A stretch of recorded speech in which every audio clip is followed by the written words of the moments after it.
Yo. Okay, cool. Yeah? Yeah. Alright, gangster. Fucking bullshit, man. Yeah. What's that? What happened? What's wrong? Fucking Zoom. Oh, Hate see. this shit. Okay. I've had fucking. What's going on anyway? I've had dramas with Zoom like all week. Had this meeting, yeah. That's What supposed do to do. Yeah. Huh? Yeah. Had this meeting. Other meetings, yeah? And they've set up the call for me. So all I got to do, I'm like the host. I'm the host of it, but they've set it up. So I've come on, waiting for it to be opened. And I'm like, wait a minute. They put me down as the host. I'm like, all right, cool. Let me open it. So I've gone to open it. It's like, sign in. I'm already signed in. So I sign in and it just takes me back to where I am. And it just keeps putting me on a loop. Then my manager calls me. She's like, yo, this meeting, man, supposed to be starting now. I'm like, I can't get into my own meeting. I don't know what to do. So I had to set up a whole nother meeting and just say, yeah, you lot. You weren't signed in with the wrong email address or something? Nah, it was the right. I checked the email address. It's only the only one that I would use for that one. And it weren't okay. Bullshit. But so what the hell was that all about? I don't know, man. It's this new technology, man. I got a new Mac this week, and a new actually, did I have this last week? I think I had this last week. And I got a new phone this week. It's new technology, man. It's just sick of it, bro. Sick of it. How you been though, man? Yeah, all right, man. Just got back to London today. Oh shit, I shouldn't even say that, really, should I? Better delete that shit. Better delete that shit out. Allegedly, nah, man was, you know what I mean? He was about. Yeah. So, yeah, man. But yeah, no, did you see that other meeting, that parish council meeting that's gone viral? Yeah, I did, man. That was kind of funny. Is that the one you don't have the authority or something? Jackie Weaver, innit? Jackie Weaver, man. Jackie Weaver was on smoke, man. People are printing T-shirts for her now, innit? Like, I stand with Jackie Weaver and stuff like that. Yeah. Viral culture is so funny, man. Yeah. And she's been on radio, she's on Radio 4, Women's House. She was on there. She was getting interviewed on all these news channels. Some of the other people, I saw them getting interviewed as well on TV News and that, who were in the call. So how do you capitalize on that? So you go viral, yeah? Like proper viral. How do you capitalize on that make some money off it or get something off it? Like, what do you do? Well, like, yeah, if she's selling those I stand with Jackie Weaver T-shirts, she's capitalizing on that. But I don't think she is, and someone else has decided to do that. But if she then thinks, okay, I can parlay this into a political career, because even some of the other people they interviewed, a really professional and really moral counsel person or something like that. So then saying that about her, she could then be like, yeah, okay, I've got all these people saying good things about me. I could turn it into a political career. Yeah, she could be the next prime minister, man. Jackie Weaver. So viral doesn't go well for most people. Like most people who go viral, it doesn't work out. Even on the music side of things, like you have one song that goes crazy, it's really hard to like capitalize on that. And that's somebody who's ready. Like you're trying to be an artist, and I kind of feel like if you make music, the first thing on your mind is I want to be where the people I've heard are. You know what I mean? The Michael Jacksons, the fucking whoever, Prince. Like you want to be in that superstar Madonna status. But then when you actually, everyone was not everybody. I'm more like doing the underground, innit? Yeah, but you're contrarian. You're contrarian, so. But like, but the thing, what I see is like going into that where Michael went and everyone, into that worldwide stardom and shit. Yeah. His personal life was really like intruded upon. You know, he had no private life. That's the price you're gonna pay. And if you don't want to do that, you best stick into the underground, innit? Yeah, but you wouldn't know that. When did you first start making music? Or when did you first decide, yo, I want to do this music thing? I don't know, because for me, it was always, I was doing the drawing as well. I had no ambition for doing music at all. I was just wanted to draw cartoons. And then the music thing just happened by accident. And I started, because my friend said, oh, why don't you just start MCing? So I was like, okay, cool. And then I just started, and then booking started coming. So then I just carried on with it. And then, like, you know, when the animation work was drying up and the artwork wasn't paying enough, the music was always there. So it was just like, okay, yeah, cool, I'll just keep doing it. It was never like something where I had any like ambition for it, really. So that's probably why I'm happy just doing the underground thing, whereas other people might want to, like me as well, when I've done stuff that has got kind of like mainstreamed and commercial and that, and you start mixing with these people who are in those environments, most of the people I met were fucking fake, yeah? So it just put me off it even more. So I was just like, it doesn't really appeal to me. I'm not really bothered. And even the people in the underground scene, most of them are fucking fake. So it's just like, none of it appeals to me. So I'm just doing it because I enjoy it. As soon as I stop enjoying it, I'll just stop doing it. So, and the good thing about that is I'm in an underground scene, so I can still go and have a relatively normal life after stopping. Whereas someone who's like a massive celebrity, so say like Michael Jackson, you know what, fuck this, I don't want to do it anymore. I don't enjoy it anymore.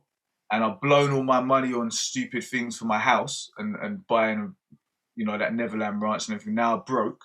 He couldn't go and work in fucking Sainsbury's. He was never broke. Yeah, I know, yeah. But he couldn't go and work. Let's say if he did become broke, he couldn't go and work in Sainsbury's because he would just he can't do it. The Sainsbury's would get mobbed with people. We're kind of going off topic here, but let's stay on this topic. Yeah. If you become super famous, his what? Yeah, like I said, his body would get ripped apart as well. What? I've seen super famous people, when the fans mob them, if they don't have security with them, their bodies would be ripped apart. Yeah, one time I was at this thing in Birmingham with this singer, and these women mobbed him, right? They were grabbing his dick, they were pulling his hair out. Yeah, the army had to come in, the territorial army where they're recruiting people at this other stand. It was in the SEC in Birmingham, yeah? They had to run in and grab him and get him out of there because his dick would have been ripped off. Yeah, it would have been physically ripped off. And his arms would have been pulled out their sockets. Hair got pulled out. Yeah, actual hair was pulled out, bro. Yeah.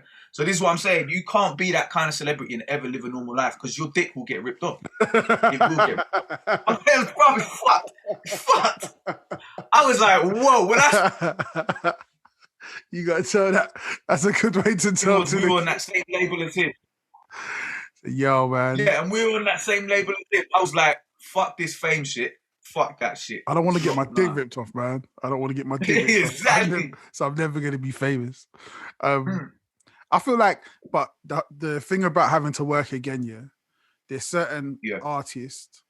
I know I bring up him a lot, probably not in this podcast. But Rams, the one who sung Barking. I might link my ting farm bar. Oh yeah. Okay, yeah. Right. So anyway, this is a guy who's just doing his thing, trying to chill, and then he ends up becoming really famous because his song blows.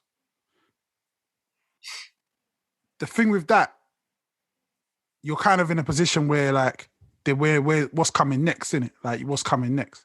And I don't think he'll ever have a hit as big as Barking.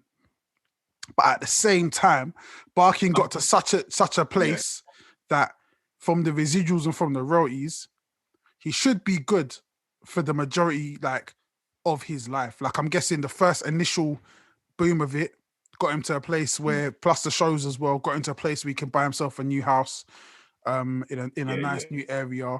That's all paid off. Boom. Yeah. And the residuals are probably going to pay off even if he has a mortgage, even if he doesn't, the residuals are going to help him for the rest of it, for the majority of his life. That all depends on what kind of, if he signed a shit deal or not. And also it depends on, is he a junkie? Is he on drugs? Because, like a lot of people, like hopefully he did the sensible thing and bought that house and blah, blah, blah. Do you know what I mean? And he's cool now. So then he can just carry on doing music he likes. And he's got kind of like a guaranteed audience that will guarantee him a certain number of people going to stream it or whatever.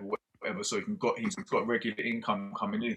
But if he didn't, and if he got into that party lifestyle, he could be fucked. And we've seen like so many celebrities you know, who don't know what's going on with their deal. I don't know if you watched that thing I was in yesterday. No, I The didn't see it. I diversity. saw I'm gonna watch it later.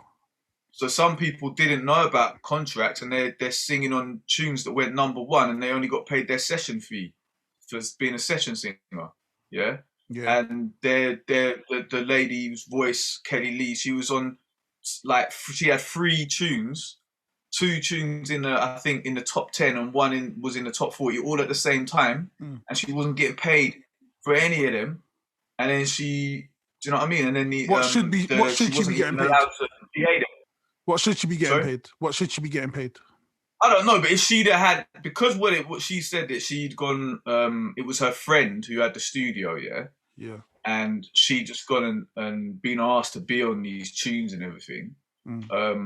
If she'd have had a lawyer, her lawyer could have done a contract saying, okay, it's her voice, she owns that, so you have to give her a percentage of the tune.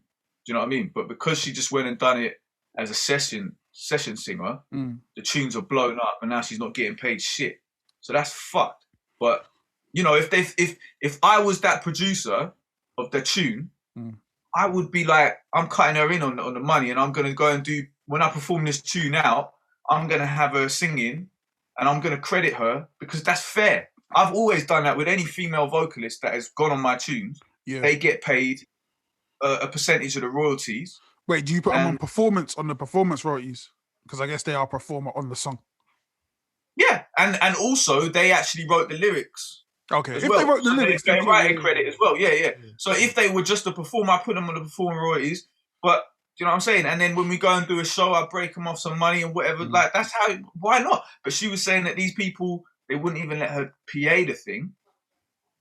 When she would say, "Oh, they went to something or whatever," she was saying, I think in Amsterdam or whatever, or Ibiza or something, and she was it America? I can't remember. It was one of these places, and she was like, "Oh, in the set, can I sing the song that we made?"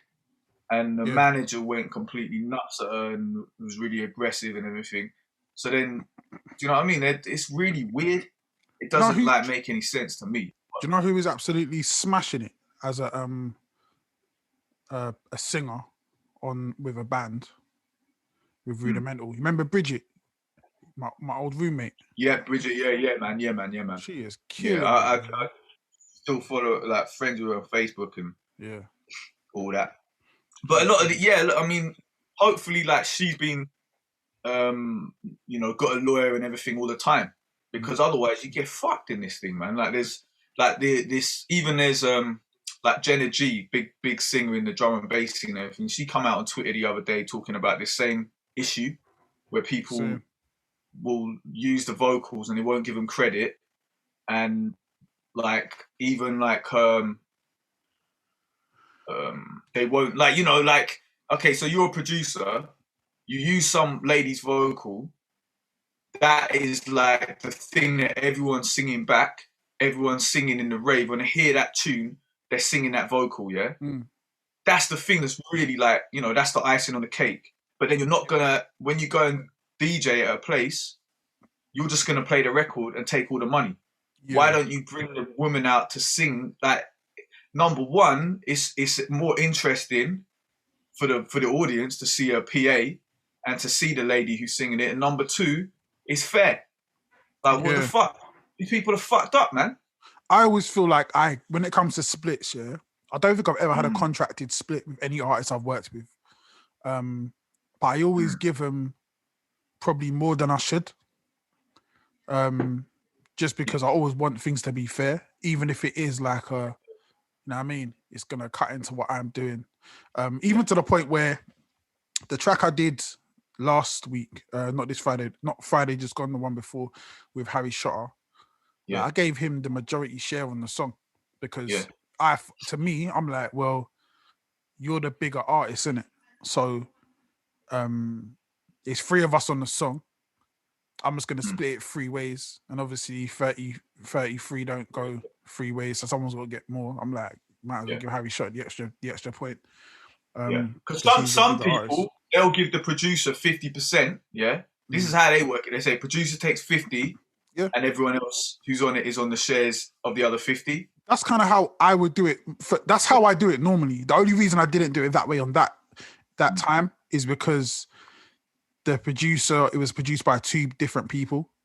So I was like, rather than giving, and the other person who was one of the producers doesn't need to get paid because he doesn't really exist.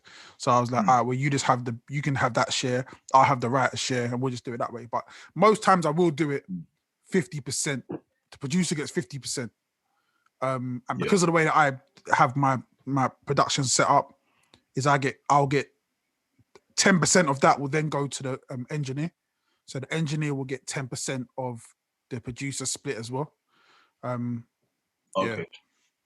But yeah, with splits, I always try to give a little bit more than I should, just because it don't really mean anything. And it's gonna, you know what's gonna happen, innit? One day, one track's gonna blow, one track's gonna do something, and it'll be the one that, if you didn't do it properly, you've either fucked over somebody else or you're getting fucked. And I'd rather just make sure that everyone's good, man. It's like there's this other lady on there called Intuit, yeah. She was saying about Afro House, yeah. So these people are taking these artists from South Africa or Kenya or wherever, and then they're taking their tunes, and then they're just not paying them. And then when they're hollering at them afterwards, because they're like, oh, they can't afford a lawyer out there, they ain't got internet all the time like we have out there, they can't do anything. So they just take the tune and then just, when the person's hollering at them afterwards, they just don't answer them.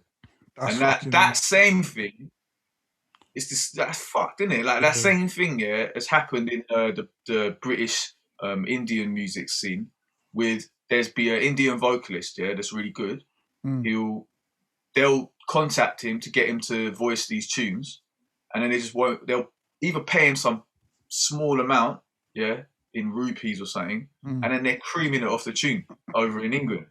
And even there was one guy, he moved over to England, this guy who knows him, basically rescued him. They had him like living with illegal immigrants in a garage, All they'd give them was potatoes. They just come and bring them potatoes every night so they can make a big curry and that. And then he was like living with them, and then they get him in the studio, record his vocals and that.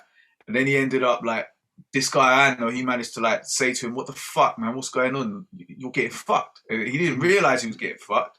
And then he got him out of there. And then he ended up getting with a girl in England, got her pregnant, had a kid.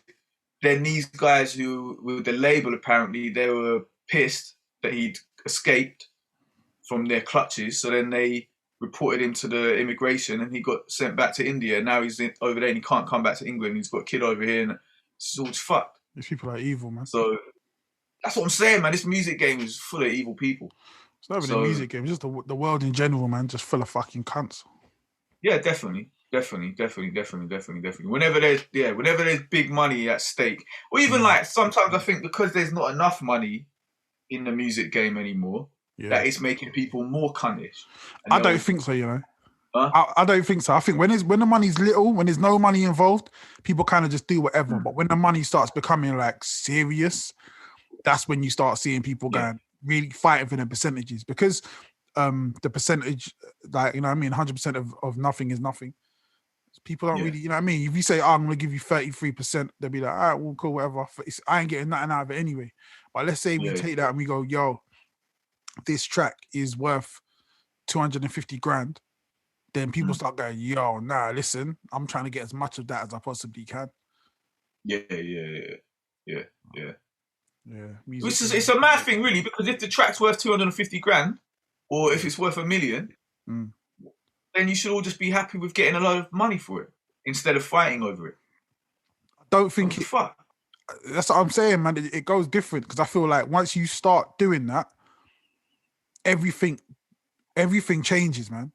The first time you get real money, you don't think to yourself, yes, I got some real money for this track. All you think about is, wait, why didn't I get no real money for them other tracks? Like, them tracks should have been worth that as well. And then you start thinking, and then the next thing comes, and you're like, what? Wait, what? You're only giving me 10 grand for this? Like, nah, like I've been here already. I should be getting more. It just changes the way your mind works. You're used to like you got a new normal now. You got something that's set. And I feel like once you got people involved in that, even when you're getting the money, like the first time you get the money, you're like, yeah, cool, got some money. The second time you get the money, you're like, wait a minute. if I'm getting that, what's my man getting? Like, what? They're way too like they're way too happy giving me that money. So I need to know, why are they getting that money when I feel like I've done the majority of the share of the work? Whereas it might not even be that. It might not be the majority of the share of the work. The majority of the work might be getting the deal together. You being the vocalist or whatever might not be the bit that's pushed it over the edge. The bit might be, I mean, all the other work that goes in. So then it becomes techie, man. So like you need to be with people that you trust.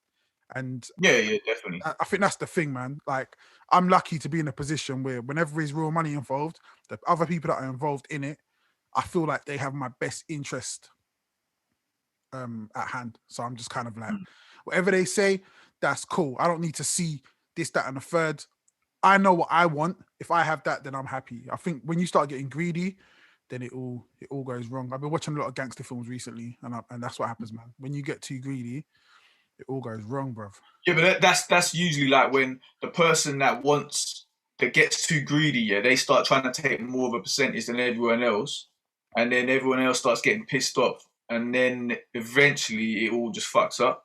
So if they didn't get greedy and start trying to take that bigger percentage, it could have all just been sweet, and everyone could have just worked together and you know, all of that kind of stuff. Because there's two ways it can go. Yeah, it can go one of two ways. It could go like this. It could go, yo, listen, I know you're giving me this amount of money, but I feel like because of the work I'm doing, I should get more. And I've checked around, and it seems like you lot are taking way more than you should be taking. And then they go, all right, yeah, you caught us. Cool. My lawyer talked to your lawyer. This is how it should be done. Everyone happy? Cool. Let's go. Let's go get some more bags. Or it could be like, okay, cool. Yeah. Tell you what, you take that money, we'll get someone else to work. And then you're just like, oh. So you're always in that kind of like that position of knowing your worth, but also not wanting to piss off the people, not wanting to bite the hand that feeds you. So you're always in that space where you don't want to be like, yeah, I should be getting more. You got to judge it, man. You have to judge it. Like in the situations I've been in, like when if you look at the competition around you, who the other choices they had were, if they're better than you, and you know, then humble yourself. But if you know that you're the best option for these people, and that's why they've chosen you, you have got power. So you can ask for more. Yeah. And then if they don't give it, you could go off and then other people will start hollering at you, innit? But if you go off and then no one else starts hollering at you, then you know, okay, I wasn't the actual 100%. 100%. But me, I've always been like, I'll only want to do something that I enjoy. So when I've left situations and other people have hollered at me, and then they've shown me the vibe that they were going to go with and they wanted me to get involved with, I was like, I'm not feeling it. So even though it could have earned me money, I wouldn't have been happy in myself. I wouldn't be able to look in the mirror because I'm doing something I don't actually like and I don't enjoy. And, you know, it would just affect my mood. So I would eventually end up fucking it off anyway. So I'm just like, no, I'm not interested. But I see like that to me, that's almost like, that's the privileged part as well. Because now I'm in a position where I don't have to move for money. I say no to so much stuff. Like years back, anything that came my way, I'd be like, yeah, cool, yeah, I'll do it. Yeah, whatever. Whereas now, even for like friends that are like, yo, could you do this? And I probably could do it, but I don't want to do it. So no, I'm not going to do it. And that is... But for me, even I've turned things down and then I've been flat broke and overdrawn for years. And if I hadn't, I could have been fine. And, you know, had all fake people around me being nice to me, but I wasn't interested in that. So I've actually like spited my own career in other people's view. But in my view, I'm like, no, I didn't want to do that. So I wouldn't have been happy anyway, even though I get a lot of money and family would be like, okay, yeah, he's doing well, he's not a waste man. Da, da, da, da, da. In my head, I'd be like, fuck this shit. So I wouldn't be enjoying it. But I'm always gonna go the other way with that. If I need the money, then I'm gonna do it because I've done things for money that I didn't like doing before. So to me, it's like it's whatever in it. Like whatever. If I'm in a position where money has to be made and we need to make money, then I'm one of those people that I'm like, as long as it's not illegal, and as long as it's not, you know what I mean? You're not gonna see me on OnlyFans, like, But as long as it's something that I'm down with, then I'm cool. What we doing? What we put in the bins.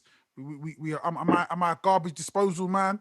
I'm working in the sewers. Like I don't give a fuck. Like what we doing? Like I'm gonna get the bag. Like that's like even some things I got offered, yeah, to be in certain films and do like certain acting roles, yeah. yeah. And when I looked at the script, I was like, no, this is stereotypical bullshit. I'm What not did you doing think it. putting in it? Like, No, it was just all, you know, like when they have all the roles of the typical stereotypes of this and this and this. I was like, this is not gonna help society move forward. I'm not doing it because it's just stereotypical bullshit, and I hate that. And I just don't want to contribute to that, even though it's money. But I'm just like, fuck it, I don't want to do it. No, I get that. So, you know, because when you look at like them old films, even things like the original Birth of a Nation, all those kind of films, you see like them old black actors playing like coons and slaves and shit. And well, did they have the actual black people in that film? they had a few black people. I thought they were just white people that mentioned it. Yeah, most of them were minstrels, but there were some black people in that film. Oh, okay. So, like, I haven't seen it. Yeah, I've only seen the clips, you know, like. I've seen clips and I've seen other films similar to that, but to me, I was always like, damn, like, why the fuck will you do? But then you kind of go, well, it's either that or be a fucking slave, innit? Or still be a slave, but like, you know what I mean? Have somewhere warm to sleep. It's like people do what they got to do to survive, so you can never really judge. But when you're in that position yourself, then I get it. You can be like, nah, I'm not doing that shit. And I think as well, yeah, you know, like when we were talking with D-Raw and everyone about our CD hustle, that's the same situation. We weren't happy to conform to what society wanted us to be, and we weren't happy with the lot that they were prepared to give us. So we went and just said, fuck this, and we just went and did it by ourselves. Yeah. And, you know, if the technology hadn't overtaken it, who knows what would have happened in it? But it's just, that's how you have to look at these things. So I'm still trying to figure out I'm still trying to figure out like what am I missing, man? Like, what am I missing? There's a trick that I'm missing. I always look back at the past and I'm like, oh man, if only I knew what I know now. Like, if only I just got onto fucking YouTube back in 2001 or whatever, in 2007, and just stayed on it. All this shit. But I look now, I'm just like, where's the bits? What am I missing? Like, even with YouTube, yeah. Like, I had videos, like, after that London riots thing, yeah, then the videos pop in and Semtex tweeted it and all this and it. And then I was just getting mad good views. Like, obviously now people are getting millions of views. I was getting millions of views, but I was getting in the tens of thousands and 30,000, 40,000 views and shit. Then it was like, people were like, oh yeah, can you do this? Can you do another one? Da, da, da, da, da. And they were asking me to like, oh yeah, comment on this situation, comment. Then I was thinking, wait a minute, like, why am I doing this? Innit? I'm not really, and then I just stopped doing it because I was just like, I'm not really feeling like commenting on this thing. But it's when you feel you have to just get loads of views to then, like, you know, these people that have got these big YouTube channels where they're commenting on everything every fucking day. Yeah. They feel they have to do it just to make money, innit? And then some of them, they feel they have to be angry, so be animated so people want to watch them, so they just go extra crazy. It's not natural anymore. And then it's become a farce. You're not yourself. You're not authentic. You just fucked yourself. So then you just become a whore to the system as well.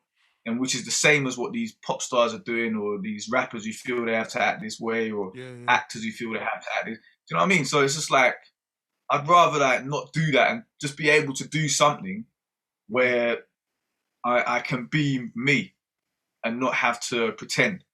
So that's why I haven't gone and worked in all these companies, and I went and worked for myself, because in those companies you have to adjust and behave how, you know, to fit in with that corporate way and the way people talk to you and what they call all these microaggressions and all that shit. You just got to put up with all this bollocks, yeah, just to fit in there. Fuck all that, man. So I'm not interested in it. So I just got to do something else. Yeah, I might be more broke doing it, but at least I don't have to put up with all that shit and get angry and stuff. Yeah. It's tough, man. I always try to feel like, what is it I like doing naturally? And I do like doing the talking thing. I like doing the interview thing as well. But I just haven't been motivated to do it. Like, apart from this podcast, this is the only thing I'm doing, like, creative at the moment. Yeah. Apart from... But you're doing loads of tunes. Yeah, apart from that. But to me, that's never seemed like work. Yeah. So I'm in a weird position, man. I'm in such a weird position because my career is really, I'm a rapper, innit? I'm an artist. That's my career. And that is doing really well. But for some reason, I still feel like it's not doing well enough, or there's got to be something else I wanna pursue. Because I always feel like there's like not a shelf life on music. I just feel like music is something I don't actually know. You can do music forever. You can. But I need to me at the moment, where it is on this level, I'm just like, it's not where I want it to be. It's going in the right direction. Like, can't complain. Yeah. But I don't know. But Man. then when it gets further, then you are you the type of mentality then it's going to be, oh, it's not really where I want it to be now. It needs to be further. It needs to be there. Probably. So then that's something that you need therapy for, man. Yeah. That's not a music problem. That's a problem with the way you're looking at shit. Because like, see, like you got these really big rappers that everyone's loving at the moment or whatever, and they're making millions. Yeah. If I'm not feeling them because it's not my taste, they don't mean anything to me. Like, you know, like how I don't know all these names that you guys know because they don't interest me. What they're doing has not interested me, hasn't captivated me. Yeah. I don't care what they're doing. So they could be the top guy making fucking millions. Yeah, I'll still listen to what I want to listen to. Do you know what I mean? So it doesn't matter. Like, and there's so many people out there like that as well. Like, that you might have loads of fans that ain't listening to these big American artists that have rammed down everyone's throats. Yeah. So that's you know, you're fulfilling their need anyway.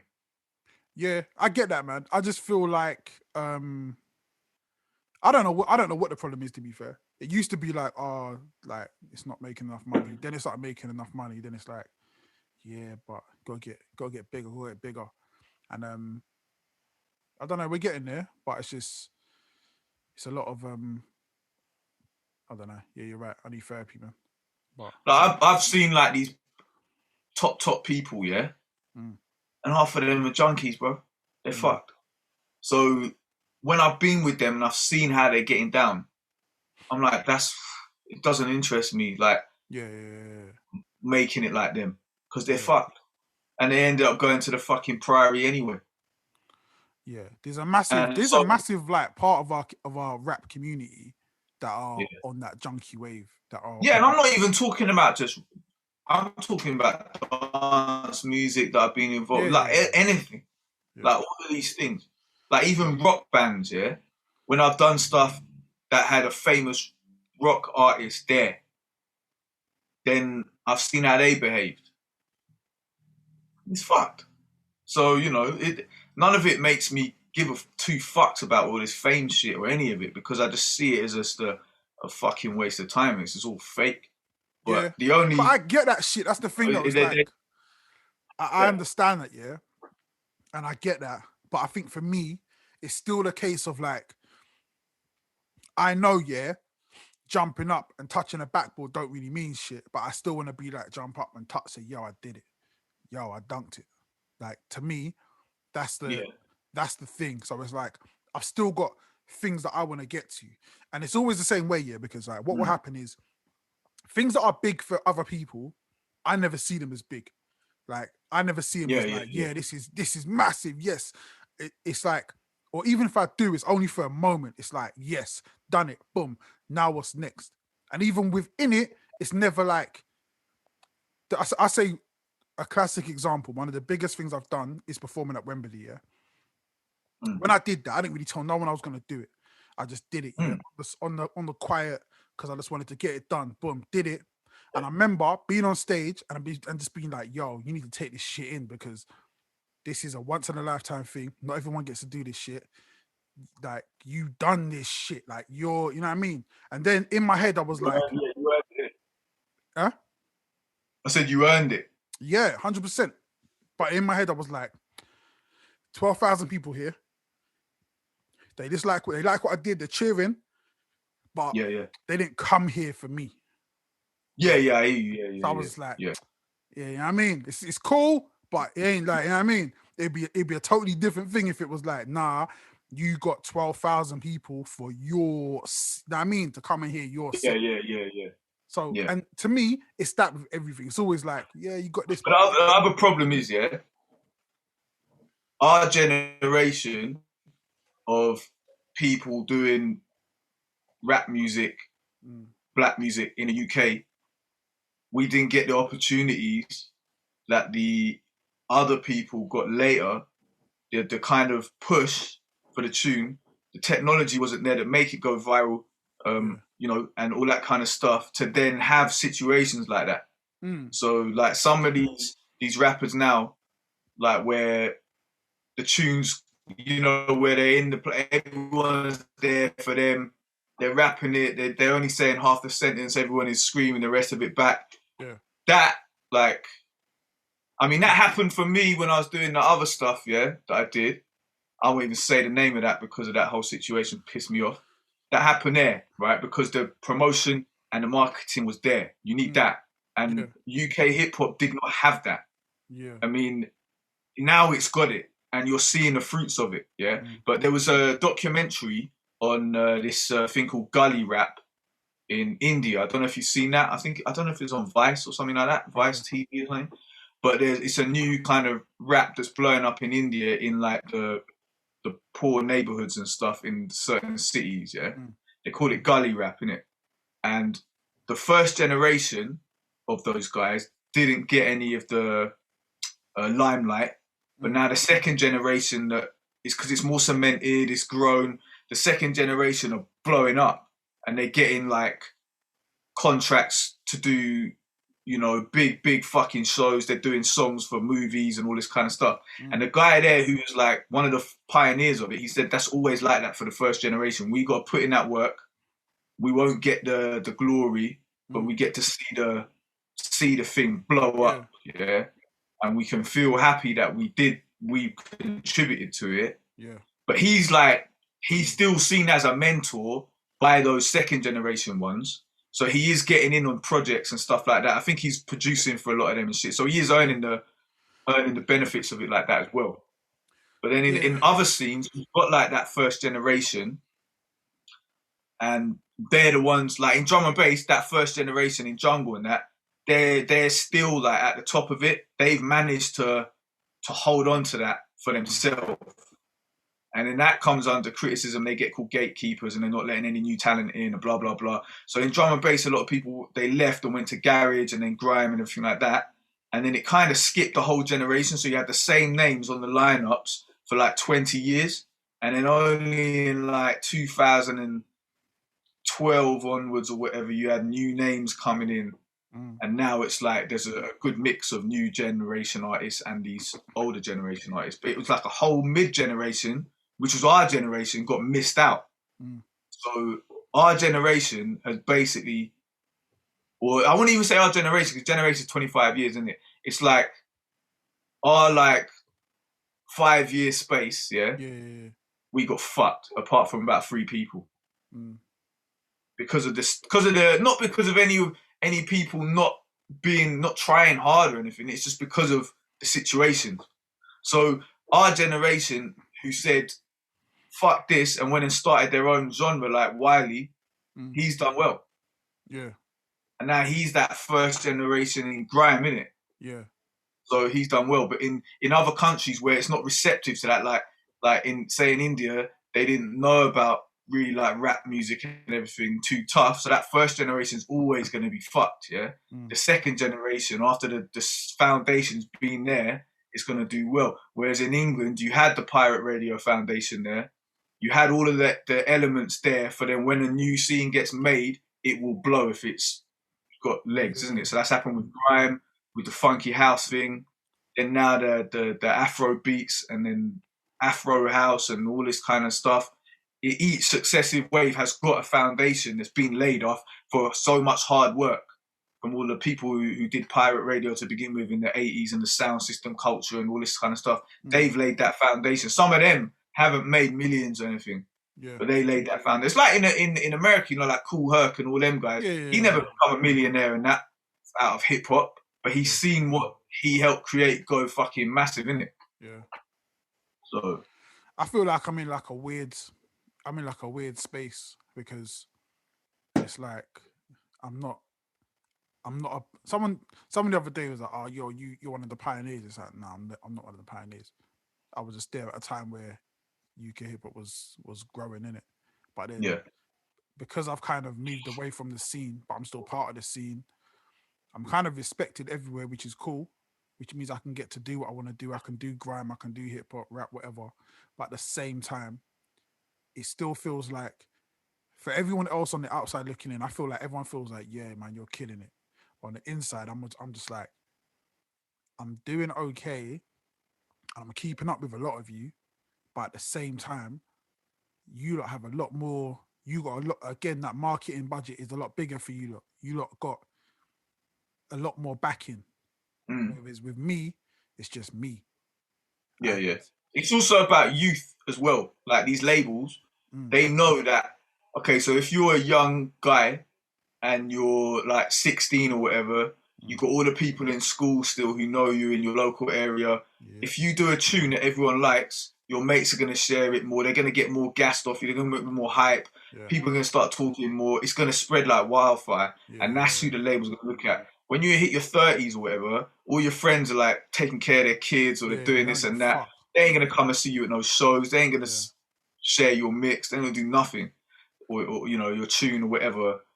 That's the So, thing though. But I feel like again, that's totally correct. And having all that against me, for some reason I'm still doing the things I'm doing. I'm still getting the stuff that people want. People want their music on adverts. I'm still getting that. People want their music on yeah. movies. I'm still getting that. Without like the push. And the name is respected, but it's just like it's that tipping point thing, man. It's just like you're so close to that Mm. that place you're trying to get to. But yeah, man, it's a I think because you had like when they first started promoting your stuff, you got in. They put you in the right magazines when magazines were big, innit? yeah. So you had some good articles in some magazines, yeah. So But that then don't and mean then nothing to after nobody that, now. no, yeah, yeah, yeah. But it helps, yeah, because then after that, then you got the product to go with it. Then you know, like it all adds, yeah. So then you become and as long as you kept consistent, which you did with the product you were putting out and the vibe you're putting out, you build yourself as a brand. Mm. And so now you're like a McDonald's, isn't it? People like they respect your brand. So you as long as you still keep consistently putting out stuff and don't disappear for too long where people forget about you, you're always gonna be there. So you have that respect and you can keep putting out stuff and you're gonna get a certain amount of success and it's gonna be a bit easier for you than someone who has done nothing or whatever to then get over that thing that Yeah, you know what you're talking that's about. but this and that's another thing as well because I understand you. There's bare artists that are um on the same kind of level as me, started at the same time, we're doing the same thing, and I'm way ahead of where they are. But at the same time, there's still artists that again that are way ahead of where I am, and I'm just like, damn, like, and obviously comparison is a thief of joy. But it's still when you're doing what we're doing, you're still in a position where you're just like, yo, I need to this is the place I need to be at, and I need to be at Mm. this place pretty sharpish. Like within the next like this year, really has to get me to a certain level. Um, Yeah. and if it doesn't, I'm not like I'm not gonna quit, but it's definitely gonna be like, damn, man, um, you're not where you should be. And I feel like as well. You should never think that because like see me, I left drum and bass, yeah, Mm, in 2003 because I was like, this is just locked off. They're not letting any new talent in. It's fucked. And I left. I came back 2010. Pretty much everyone had forgotten everything I'd done back then. I had to start all over again. Yeah. mm, So if you're still just being consistent, those people who were consistent, they were further ahead than me. So then I had to put in that extra graft to get where I am now. mm. So, and the people who didn't put in that graft haven't got there. And yeah, it's a mad one, isn't it? So you should never think that you should be further. Mm. Yeah, that's like how some people think. Oh, I went to school, I got all good grades, I got all A's and stuff. I went and got a degree. I did everything that I was supposed to do, but my life is fucked. You shouldn't think like that, because that's just not how it goes. It's like the prodigal son thing, isn't it? Like the son who did everything for the dad and took care of the farm and all that. When the prodigal son came back, he was like, I've done all this fucking shit for you and I don't get a party. And so that's just what it is. This shit doesn't work like that, man. Yeah. You can do everything right and nothing will go right for you. That's just how it goes. So you should learn, like Hunter S. Thompson said, you should learn to enjoy losing. Yeah? Learn to enjoy losing. And then that is the biggest power you'll ever achieve. So yeah, well, I've been losing for a long time, so I can't even say that. I can't even say that. you haven't, man. Yeah, that's the thing, though. But when you're getting paid, bro, I know people, yeah, who've been doing music as long as us, and they've never got paid more than 50 quid, or they've never even got paid to do a set, yeah, to do nothing, yeah. From when you're getting over £200 for a booking, you're winning. You are winning. Like from when you're getting right now, it's £1,000 right now for those who are asking. Yeah, that's what I'm saying. If you're getting over 200 quid, if you're even, do you know what I mean? Like you're winning, because if you're getting enough money from doing your passion, so then it pays your bills and you can save dough, you're winning. Yeah. There's no other way to look at it. So it doesn't matter if you're on Drake's level or like I wouldn't want to be doing what Drake's doing. I'm not really. That's not my cup of tea. Yeah. So I don't care that he's doing what he's doing. Good for him. I don't want to do that. Big up Terry there looking like a fucking hooligan. It's fucking cold out, man.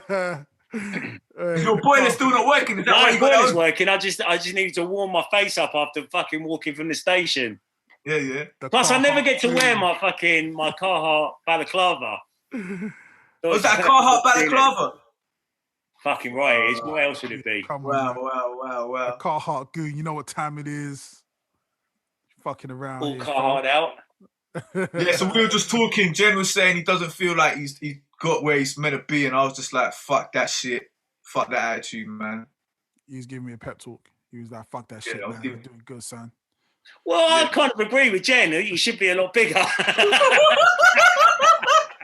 Yeah, but if I'm honest about it, and I don't think it's particularly Jen's fault. Like he puts in all. This is what I was saying. I just think everybody else is a cunt. This is what I was saying, bro. This is what I was saying. Like I was saying about there's what do they call it when it's uncontrollable factors? What do they call it again? In insurance and stuff. I think uncontrollable factors kind of covers it. That would do. Yeah. Yeah. Well, that's what I'm saying, man. Like our era was in a state of flux, wasn't it? We didn't have anyone. Come on, look at the rappers who got signed in our era, in like the early 2000s. Yeah. But do you know what I think is mad as well, though? Come on, man, they all flopped. That's cool. What I think is mad though is like, it's that whole thing of I'll be doing what I'm doing, yeah, and I'll see other rappers who are nowhere near as not getting the numbers. And if they do get the numbers, they're only getting the numbers because they're getting put on playlists. But I see them get offered deals, and I'm just like, nah, like.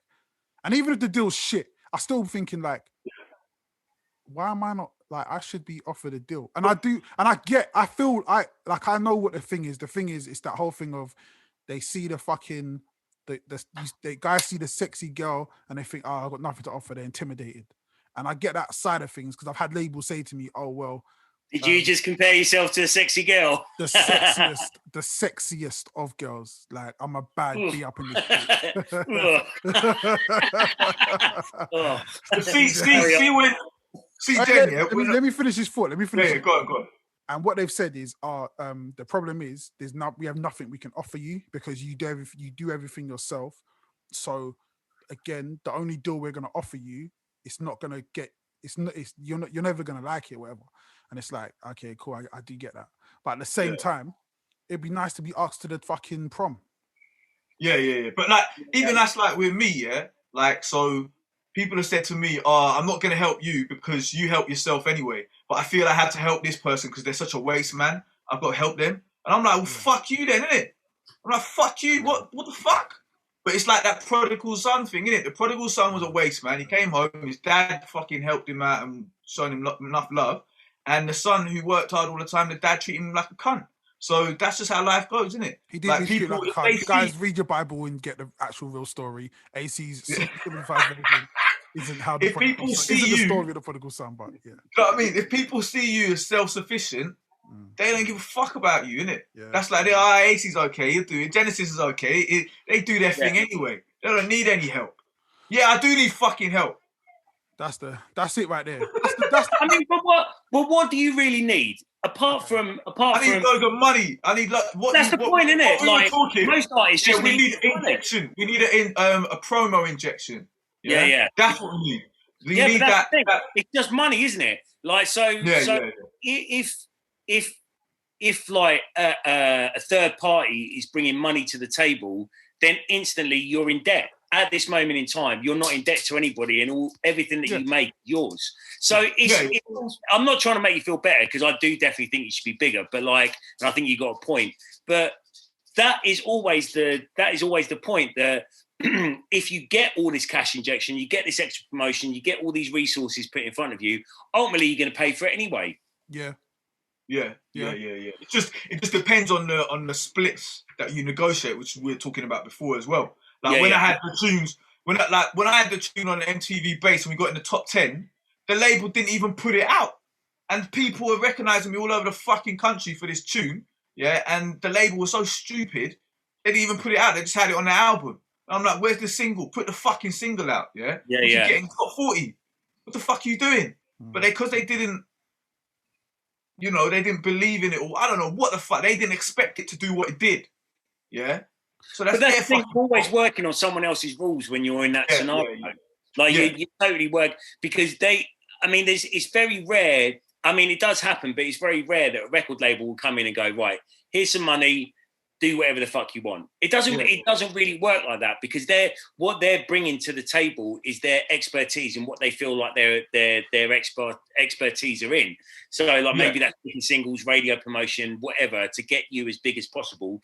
But if your like kind of musical moral compass doesn't align with that, and you think they're doing everything wrong, then I can guarantee you that when you're in that situation, you the only thing you'd wish to be is out of that situation. Yeah, which is what I did. I got the fuck out, because that's what I was saying to Jen as well. Like when I was on that situation, and it was like popping and doing all these tours and shit, I wasn't enjoying what we were doing anyway, because they're trying to make me just write tunes about the fucking club all the time and blah blah blah. And I didn't want to do that. And then also there's all this other fuckery going on with the money situation. I wanted out. Whereas all these other people would have killed to be in my position. Yeah. I didn't want to be. I was like, this is fucked. So who knows what the fuck these big celebs, like look at Elvis when he was with what's that, Colonel Parker or whatever the fuck. Elvis wasn't happy. Hendrix, when he was with his management, they sent guys with fucking guns round there to make him like re-sign with them and everything. They were like shooting target practice outside, like bam, bam, bam, just so he could hear. And the guy was like, yeah,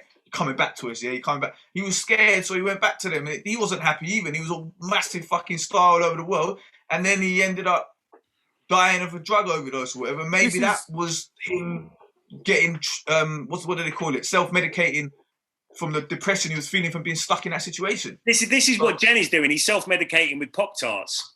Yeah, man. I got some banging Pop-Tarts the other day as well. What were they? They're fucking pretzel Pop-Tarts. See, this is okay. This is the thing. So we had. I remember. I'm not going to mention the name of the label, but remember Terry. We had a conversation of a guy was starting a UK version of this label. Yeah. Like, send your stuff, blah blah blah. So I don't know what happened with that, but they chose somebody else who I'm cool with as well. So he was the guy that they signed. They signed two other people actually. One of them did okay, and one of them is still on the label. But me as an independent artist, these are the kind of things I watch. I'm like, well, you're signed to this label that I wanted to be signed to. They didn't sign me for whatever reason, but I'm still doing better than you. My numbers are still better than your numbers. Like, I'm killing you out here by myself, and you've got that label. So I'm always like, well, why would the label not just go, this guy's killing it? If we get behind him, that's obviously, you know what I mean? We can move further. Maybe they thought you had too much of a brain, because they've listened to your lyrics. That's the other thing. I see your point. They don't think they can fuck you over. It's not that they can fuck you over. It's that they can manipulate you into a situation where we'll fuck you over. Yeah, we'll like kind of take a bigger split and like kind of record the kind of music that they want you to record and stuff like that. That's very viable, 100%. Remember when we were handing out your album promo at the UMF after, what was it called? The Earl's Court, yeah? Yeah. Right, so I was in the car with one of these guys that I was on a label with. He was the producer, yeah? And we were playing your CD, and he goes, he'll never get signed because of what he's saying. And I was like, what do you mean? Because what you talked about in one of those tunes was industry fuckery, yeah? And he goes, no label's going to touch him because he's talking about that shit. And I was like, I don't agree with that. There's loads of rappers who are signed who are talking about industry fuckery, so I don't agree with that. Then I don't know. Maybe that could affect things. Like if they think you're too savvy, they don't want to sign you. Yeah. Well, maybe you just don't. Maybe you're just not. Maybe that's why. Maybe you're sorry, AC. I think it's a bit of delay. Maybe you're just not on a wave that they're on at any given time. Like because you don't really like kind of align with a lot of like the trends, the hot things that are happening at any given time. Maybe they're looking for people who align exactly with that for that moment in time. And that's very reasonable. Yeah. And that's very reasonable as well. I mean, most of the time it's management that sign people up, and then the management, you're signed to the management, and then the management get the deal, whatever distribution deal or whatever. You're already a complete package. And I know that there's a lot of like kind of record labels looking for complete packages where they can just go, right, socials are right, the songwriting's there, blah, blah, blah. We'll just put that out and take 50% or whatever it is nowadays. But at the same time, there's a lot of managers that are looking to develop artists because so that they can be in absolutely every single part of their career to earn money out of every single part of their career. And they didn't want to tell you what to wear, all this kind of shit that this label was saying to me. Yeah, we'll take you on and we'll get you we're gonna get your wardrobe sorted and you wear this shit and this and we're gonna make you look like this. And I was like, I don't want to look like that. What the fuck? So that made me just like, nah, I don't want to do that deal. Yeah, so, I think part of the problem is I'm never like, I'm a really hard person to impress as well. So even with the last management I was with, it's a case of, we're going to do this, we're going to do this, we're going to do that. I'm just like, okay. And they're like, wait, what? Shouldn't you be more like, oh my God? Yeah. But it's like, listen, man, I've been through this already. Like none of it impresses me. It's like, unless I see it, then I'll be like, okay, cool. You did what you said you're going to do. But until then, I'm just like, nah, none of it impresses me. Maybe it's our personalities as well, because like when our tune, that's massive, really. That's a really big thing. You are fucking bent. No, when my tune was on MTV, I didn't have TV, so I didn't even know. I didn't know all these people. I remember you ringing me up and saying, "Yo, you're fucking on MTV." Basically, I was like, "What the fuck?" I didn't know. So that's like fucked. That's fucked. I didn't even get to think, "Oh wow, I've achieved something." Until then, I had all these relatives phoning me up who didn't give a fuck about me before. Somehow now they got my number and said, yeah, we're cousins. I'm like, who the fuck are you? Like, you never cared before. All these people who are saying, oh, he's a waste man, he does music, he's nothing, he's never going to go anywhere in his life. Now they want to ask me to come to shows and shit. I'm like, what the fuck? So did Lil Dolph call you and say, "Oh, hey, Steve"? No, not at all. I'm not racist anymore. Bro, he was probably out an oi music fucking thing in Camden High Street or something, innit? But no, one time even like we were all outside WKD's, innit? And we were all like freestyling, people were filming, and this skinhead comes up, innit? And these two other dudes, and I was like, I saw him, and he was like, looked like a proper Nazi, innit? So I was like, oh, is it gonna be beef, innit? So I went over to him, I'm like, you alright? And he goes, yeah, man, I'm just watching. I was like, okay. And I go, where are you going? He goes, oh, I'm going to an oi music night. I was like, I didn't know what that was back then, innit? I was like, what the fuck's oi music? He goes, oh, see how you're doing like black working class music, yeah? The oi music is white working class music. So I was like, oh, okay, cool, nice. And then he was, yeah, safe, and he just went. So then I didn't know, and then later I looked it up, and there's all these Nazis and shit. And I was like, what the fuck is this, man? I really wish there was white working class music that just wasn't racist. That just like, you know what I mean? I don't think that can exist. But why not? My thing was, he was safe. Alex Dutty tried to do it, man. You lot shot him down. Alex Dutty was trying to do it. You lot shot him down, man. I just sat there and laughed. I didn't shut him down. He shut himself down. even like that guy, so he looked like a Nazi in that, but he was being safe. So it was really weird. It was weird. And then when I saw the music and it was all saying all this racist stuff, I was like, why was he being cool? Like, what the fuck? Because he's really weird. He's a cowardly pussy. So that's what they do. But the general mind of the racist doesn't make any sense anyway. So why would you expect them to like? Why would you expect their general everyday actions to make any kind of sense whatsoever? That's true. Like, I remember one guy. Do you remember Desmond? Do you remember Desmond from university? He used to go and record at Tom's. He used to like rap, kind of like Wu-Tang kind of vibe and that. Kind of. So he was telling me when I'd remember.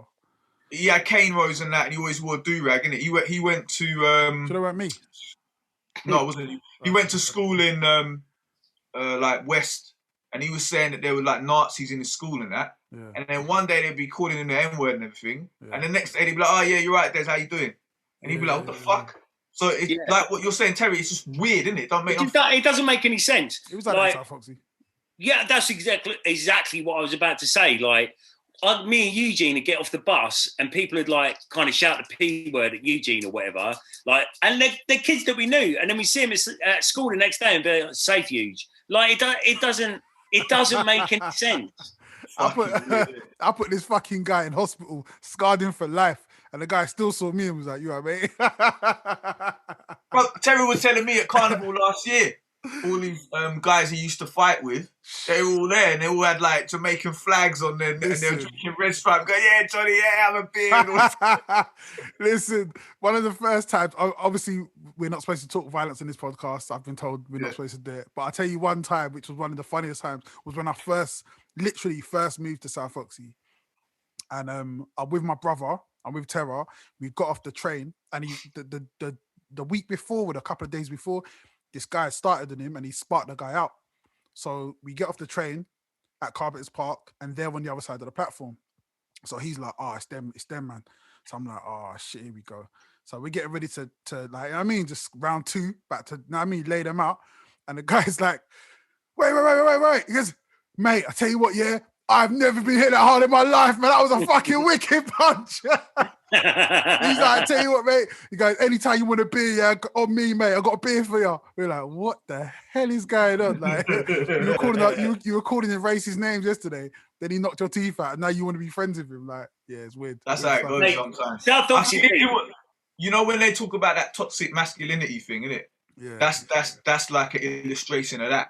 When it's like the brute force, the violence, that's the language that he understood and made them respect you rather than being a human being. The South Oxy beef is I used to get in so much trouble on the way home, like from school. I can't remember what they're called, like two really famous brothers in South Oxy. They used to fucking beat up everybody. So the surname starts with T. We're not going to mention their names because I don't want to. Yeah. We're not going to mention their names. Anyway, they were with a couple of mates. And I'd already defended myself from them a couple of times, got a couple of kick-ins and stuff like that. This is when I was like 14, 15 or something like that. And I saw them at the station and they were walking towards me and I was like, fuck. Like, and his mate came over to me, like ran up to me, big fat dude, and goes, I'm a fucking psychopath. And I was like, well, I'm diabetic. Like that. And he goes... So you're diabetic? Yeah, and I just went, well, I'm diabetic, like that. And I'm not. Like, he goes, so am I. I was like... And then he started talking to me about his insulin and stuff like that. And he's like, how many injections do you take a day? And I'm like, I don't know, 3? And he's like, oh, 3, yeah, right. So I'm not shitting you, for years afterwards, I'd see this guy at the station, he'd go, like that. But see, I don't know, like, to me, beef, mate. I kind of, like, looking back, I definitely preferred that kind of beef because it was like, especially for us as being young, like 17, 18, 19, that was fun. It was fun kind of beef, way more fun than like the real beef that we had in other places, which was no fun. No one's ever gonna, it's beef for life. No one's ever gonna make up. Like, it's just not gonna happen. They don't care where they see you, they're gonna stab you or shoot you. Like, to me, the beef where it was just like it was really just for sport. And I think that's why, as like, I kind of took things the wrong way because I came from a background where beef was beef. So that when they started on me, not just me, but Terror as well, we just took it way too far. And then they were kind of like, whoa, wait, we're not, nah, it's not that. Like, we're just having a bit of fun with it. And it's just like, I don't think you took it too far. I think you did exactly the right thing. I like, as an adult, as a grown man, and still seeing this guy, I have to see this guy not regularly, but I'll see him every maybe 2 or 3 years. And this guy's still scared of me. Good. Our beef happened really, we're talking 20 years ago. Yeah, that's I don't know, man. I don't know. Because like certain he's got to look in the mirror and see scars every day. And yeah, but that person, you know, like if they're coming with racism, they're treating you as less than human. They you know, that's good. But you've got to look in the mirror every day, see that scar, and think probably shouldn't have been a racist cunt. Exactly. True, but you know what though? Okay, this is gonna sound really weird for me to say, but it was never. It was like these kids, they didn't even understand racism. Yeah. And I think that was the problem. Because we've grown up in a place where we really understood what racism was. But up until that point, I'd never been physically assaulted in a racist way. And to them, I don't think they saw it as, it could have been anything. If I was like a big fat kid, they would have been, fatty. That would have been the thing in it. But I was just like, oh, that's the different thing. And and that's why it was so weird with the parts of, like, again, one of the heads of the NF, the guy who used to run the NF meetings in South Foxy, me and his son, we're cool. And like he was raised around racism, says racist things, but to me, he was always cool. He was always just like, I dear mate, good. You know what I mean? He was, to him, it was like, I've heard about you. You're nothing to play with.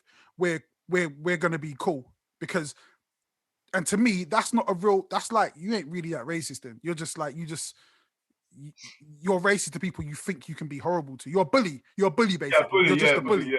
And and I feel that's what it was with a lot of them. They were just bullies and wanted to be like you mentioned, those brothers and their family. They came from East London, yeah? Like everyone did. Everyone came from East. South Foxy's a whole bunch of people that used to be from East. So they came from a place where we're in gangs and we fight. If we didn't come from East, we were travelers. We come here and we fight. That's what we do. So to them, it was like any excuse to fight. Their kids had. There's more Cockneys. There's more Cockneys and more West Ham flags in South Oxford than there are in East London nowadays. 100%. And that all of that has come from that kind of that generational institutional racism, which has been handed down, but no one really properly understands it. No. Like it's almost part of like that kind of East London white working class identity to dislike, like the Oi music, like the guy standing there, he probably like, he doesn't care about black people or Asian people or whatever, but as part of that identity and a part of that belonging to that like kind of that group, then he's a racist. Yeah. It's South Oxy's a weird old place when it comes to that. It's like a lot of these like kind of big council estates that are on a satellite to London, where you can still walk around in them and see like the prefab houses that were there from like kind of post World War II are still there. Yep. They're still exactly there. So, I mean, there used to be that program on the TV called the Railway Children, where it was all the kids that got sent out of London, like kind of as part of when the Blitz were going off. And we don't actually realise how big London is nowadays in comparison to what it was in those days, because London was East London. Like nowadays we consider Harrow and Watford London, Harrow and Wembley London and stuff like that. And they were sending kids out there. They were sending kids to South Oxy, to Hemel Hempstead and places like that. Like, so all of this culture has been imported from these parts of London where it's a completely different lifestyle. Like there's that like kind of that white identity that kind of comes with it, which is, it's mad. Because like I know kids whose parents were in the NF, like kind of, they said they were in the NF, they used to do the NF logo all over the place, but still they love Mr. Patel. Like Mr. Patel at the shops, down by he went a long time ago, but Mr. Patel loved them. Like they loved him. They go in a shop, like he give them sweets and stuff like that. It doesn't make sense. Like the mind of a racist doesn't make sense. There is no sense to make out of it, and that's the whole point of it, really. Like it's fucking dumb. And that's why I always feel like when you talk about progression, we always progress in the right way because we're willing, as a black man, I'm willing to die for my equality and freedom, right? And I'm willing to do a lot for my equality and freedom. So if you're not on the same level as me in that way, I'm going to move further than you are. And most people, even if they are racist, they're not willing to really do anything for that because they're not really that racist. Like, they're just like, they've heard some stuff that they're supposed to, you know what I mean? Like, for instance, I don't like spiders. I don't like them. They're horrible. Just don't like them. But I ain't going to go, like, I'm not going to burn my house down because there's spiders in it. I'm like, okay, I don't like spiders, but if there's a spider in the bath, I'll just, you know what I mean? May not go to use the bathroom for a couple of hours. You know what I mean? And I feel like that's the way it is with a lot of people. I want spiders. I wouldn't let my daughter marry a spider. Do you know? And the maddest thing about it is, when it comes to that, when they say that, and the black person goes into their house, and the first thing they do is, oh, how you doing, Darryl? How you doing, mate? You all right? You know what I mean? Then it's not, because it was never that. It's like, it's something that you just said. You didn't really feel it in your soul. You weren't that racist. If you are drowning and a black man goes to put his hand up to save you, you're going to put your hand up. If you don't put your hand up and you drown, I respect you, man. I'll be like, you know what, man, big you up, bro. Like, you know what I mean? Like, that's real. If you're willing to die for your racism, then I respect it. Anything other than that, whatever, man. I don't really give a fuck. I'm rich. Anyway, moving on to other shit. All right, we got to talk about this glue girl, man. This gorilla glue.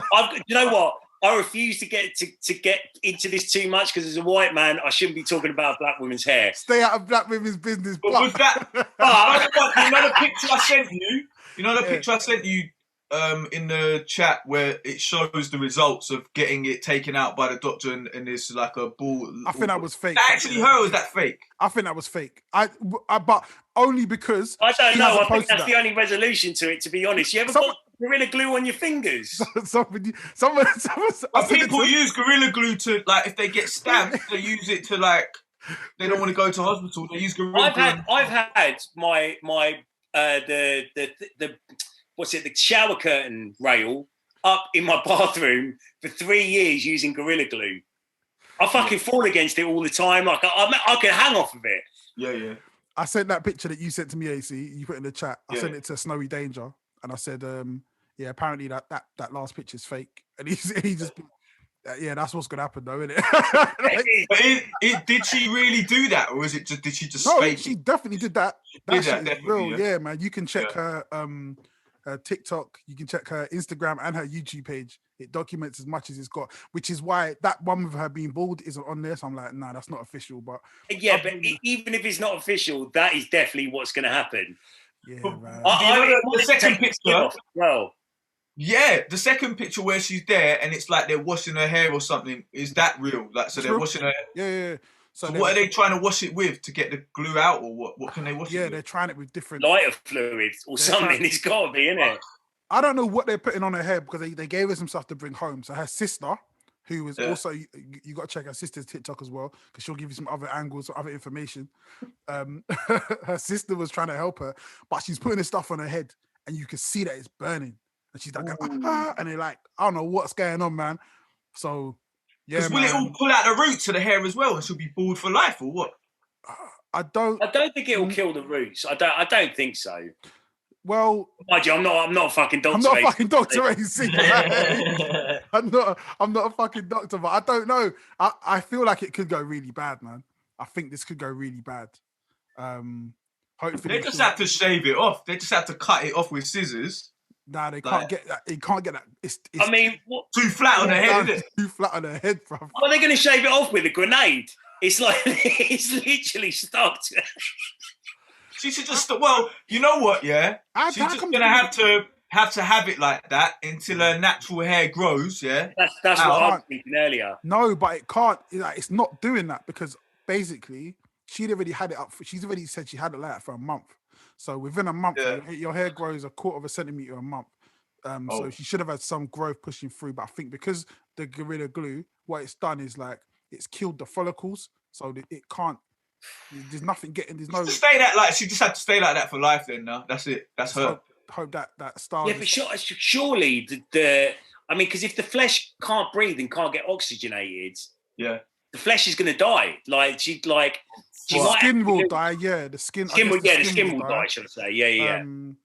So the scalp, she'll need a scalp transplant. No, it's just like the top layer of skin will like kind of die off. Yeah. Literally, she'll go to bed one night and she'll wake up and her helmet will be helmet will come off. So the hair will just come off. It'll just come off. Yeah. Hopefully, but yeah, they're trying to do some stuff to help it. There's a few little bits about the story that are kind of alarming. The first one is if you watch the first video. Well, no, not the first video. The second video, when she's just like, "This is my life now. This is it," and then she's kind of like crying, but like it's still funny, but at the same time, it's like, oh damn, she's not. I was really trying not to laugh earlier. Like I was watching it because I feel so bad for her. Yeah, but at the same time, her hair looks pretty good. It looks pretty good. Like it looks really good. Yeah. Do you know what I mean? Like she done it well, but. Yeah, you just feel sorry for her, innit? I love the fact that she said, so for anyone, like, don't ever do this. It's like, no one. We weren't even going to do it, love. We weren't even, like, nobody was about to do that. You know what I mean? Like, yeah. Why would you think, what's the stuff called gorilla snot? Gorilla glue. No, because there gorilla was snot, yeah. But, she thought that gorilla snot and gorilla glue were the same thing. I think. And that was the spray. Yeah, because the spray was gorilla snot. Apparently, I've never heard of it. Like, obviously, but gorilla glue. That's like thinking a Super Soaker and an AK-47 are probably going to do the same thing, isn't it? Like, it's not. The two are just not comparable. Jesus. Yeah. Poor girl, man. I feel so bad for her though. Me and Jen were talking about the council meeting as well. The amazing. Jackie Weaver. Have you seen Munya's drill version of it? No, man. But he dropped that within hours. It's fucking amazing. Yeah. Sick. I'll check that out. Yeah. Some people are is he the Unknown T guy? Yeah? Unknown T, yeah. Some people are dissing him on Facebook, saying that he's taking a piss out of people from the hood and all this, and he's really bad. And blah, blah, blah. And I was just like, huh? I thought that would probably come up at some point, you know. I thought that was probably... Because I don't know what his background is. I don't know if he's got like a good background, bad background or whatever, but I thought that would probably come up at some point. They were saying, he's rich and he's blah, blah, blah. But I thought he's taking a piss out of people who view people, He was taking a piss out of them. He's not taking a piss out of people from the hood. No, he's taking the piss out of like the middle class people who are viewing them that certain way, innit? Yeah. That's what I thought. Like those kind of like yeah. I think those people who are saying that he's bad have got the wrong end of the stick a bit because he's taking a piss out of classism, innit? Yeah, because I thought that would probably occur at some point. Like there would be critics coming in saying, but mind you, I mean, I've seen nothing but like praise for him, to be honest, from absolutely all quarters. He's fucking brilliant. He's fucking amazing. Because that's not his only like kind of, that's not his only shtick either. Like he does like a lot of commentary, like the when there was the Black Family Sainsbury's advert, and he came along and did a piece on that. He's funny, man. He's funny. That's hilarious. Have you seen that one? Yeah, man. Yeah. No, I saw the one he did about the in the summer, you know, the statues thing. That was hilarious. Oh, did you see the 12 Years a Slave workout one as well? That's funny. No, I ain't seen that. That one, the school lunches as well. Like, he just kills it, man. That's the kind of satire we need. He needs his own show, man. Hasn't he got his own show? Apparently, he's doing something for, was it Channel 4 or BBC 3? I can't remember, but yeah. Yeah. Okay. See, that's the other thing, Jen, about getting really famous, yeah? Then you get all these cunts fucking digging up shit and trying to besmirch your name and all this kind of bollocks. Ooh, besmirch, eh? Yeah. we got some. I didn't realise we were in a Shakespeare reading. Hey, that's some more merch. Some besmirch. Yeah, that's Girl, you besmirched me. That's the thing. Like, see, when Drake got big, and then they're like, he was an actor before, he doesn't deserve where he's got now. He was already rich from Degrassi Junior High, or whatever the fuck it was, and blah blah blah. And I'm just like, come on, man, what the fuck? I think it always comes down to like who the fuck is talking, innit? And I feel like it's so funny, because obviously we only know like the drama that we see, but there's so many dramas that go on. Like every now and then I'll get stuck down a rabbit hole. And one thing I was looking at recently was Slumflower, who wrote a book. She's like this kind of militant feminist female black woman, and she wrote a book, did really well. Then one of her friends wrote a book which she said was really similar to her book, and was like, I want you to stop making that book because you've stolen stuff from me, and I want white people to give me reparations. And like bare white people were like, yeah, okay, cool, like giving them money and stuff. I was just like, what the fuck is going on, man? Like just mad shit happens that people are just like, all right, cool, this is what we do. But I feel like when it comes down to, you just got to do your own thing, man. Just do your thing. Like people are going to talk shit about you, but it's never like cancel culture is not real. As long as you haven't done anything illegal, no one can do nothing to you. The people that fuck with you are going to fuck with you. Like, that's all it is. It's like, man. It's like, when Drake got bigger, and then there was like loads of anti-Semitism directed at him as well. It's mad. Yeah. People are just going to try fuck with you any way they can, isn't it? So, true. But do you think that Drake, when he's in the embassy, man's called his house the embassy, when he's in the embassy, he's sitting in one of his, 25 bedrooms and going, these people don't like me. Like, he don't give a fuck. Like, I don't know, man. We don't know. Like, look at Trump. Trump moans all the time about people not liking him. Trump's a very who knows? Yeah, and he's got little hands and little dicks. Trump's like a narcissist, NPD, narcissistic personality disorder. Like, how do we, like, I don't know Drake's character. He might be a narcissist as well. I don't know. So I think that would come out by now. Yeah, like I think like there's enough people around Drake that can vouch for Drake and that are cool with Drake and be like, know what I mean? Drake's cool. No one likes Trump. I think Drake's like kind of ego is somewhat fragile in the same way that probably all of our egos are somewhat fragile when it comes to like but then Terry, even like that other video, you seen the one where Drake is like battling Chris Brown and he makes a prick out of himself. Now, if he had a big ego like Trump, he would never have done that. That's true. Yeah. Belittled himself like that. So that kind even of the like, last video where he's crying and his boy's like, yo, what the matter with you, man? It's been a hard year. Gotta fight. You know what I mean? Drake takes the piss out of himself because, again, his ego's not like that. He understands. And that's another thing as well, being able to lean into what do they say about you? Oh, they say I'm too soft. Okay, let me lean into that. Because the people who like really get you, they don't care about none of that stuff, man. Like, no. Also, like all these people are still human. We shouldn't hold them up as being something more than human, and like kind of being any more emotionally than what we are. Like our threshold for being attacked by people. I mean, I would fucking crumble if I had like people coming at me constantly on Twitter, and I'm sure most of these celebrities, that's exactly what happens to him, like constantly. But at the same time, he's got a house called the Embassy, which is like 100 rooms large. He's got access to absolutely everything that he ever wanted. So if I was in that position, I'd be like, yeah, cool. Yeah, slag me off. He don't even double tap on the girl's pictures. When he double taps on it, it's not even a like. The girl just appears next in that room. Like, it's like, that's why I like Ice-T on Twitter. I like following Ice-T on Twitter, man. He drops some gems, man. He proper like the way he deals with haters and everything. I love it how every single time, no matter how current we're talking about, it always goes back to MC Ren, like Ice-T, or a Bay Area legend.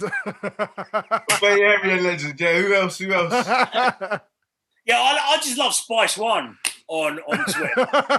Like, I haven't followed Spice One. But Ice-T on Twitter, he It's good, man. It's good. E40, my personal hero. Yeah. But yeah, we love E40, man. E40. He used to make words up, though, innit? Didn't he used to make words up? Yeah, fucking right, he did. Everybody used to steal his slang.